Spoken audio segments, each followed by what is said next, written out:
Muhammad Ali was a great boxer who became a powerful symbol of the fight against racism. He was born Cassius Clay in Louisville, Kentucky in 1942. His father, who dreamed of being an artist, was a house painter. His mother sometimes cleaned houses to help make ends meet. Louisville back then had what were known as Jim Crow laws, which treated blacks as second-class citizens. Despite this, young Cassius could box and he could talk. The press called him the Louisville Lip, Cash the Brash, Mighty Mouth, and Gassus Cassius. But he could also back up the talk. His boxing skills won him the gold medal in the 1960 Greek Olympics when he was only 18.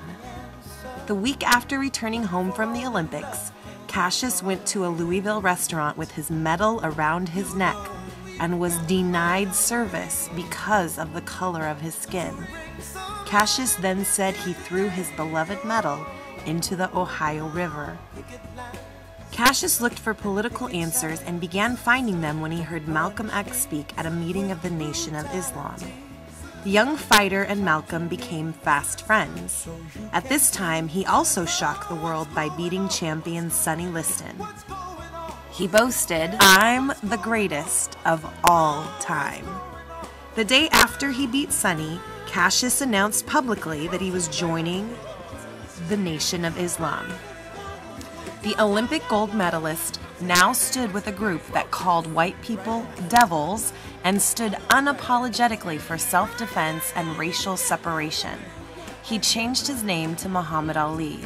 Some people were outraged, but the new generation of activists loved it. In early 1966, during the Vietnam War, the Army drafted Muhammad.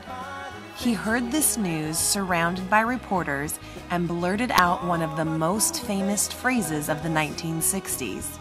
He said, "Man, I ain't got no quarrel with them Viet Cong." He said he would refuse to go to war. For saying no to serving in the military, Muhammad got sentenced to 5 years in prison and had his passport taken away. He immediately appealed. A divided Supreme Court struck down his sentence in 1970, but he was stripped of his title and suspended from boxing. Muhammad was vilified in the media as being unpatriotic and a racist. He was abandoned by his old friends, but a young generation wanted to hear what he had to say, and Muhammad obliged. In 1968, he spoke at over 200 college campuses. He returned to the ring in 1971, a slower fighter, but as intelligent as any who ever laced up the gloves. The slower Muhammad discovered something.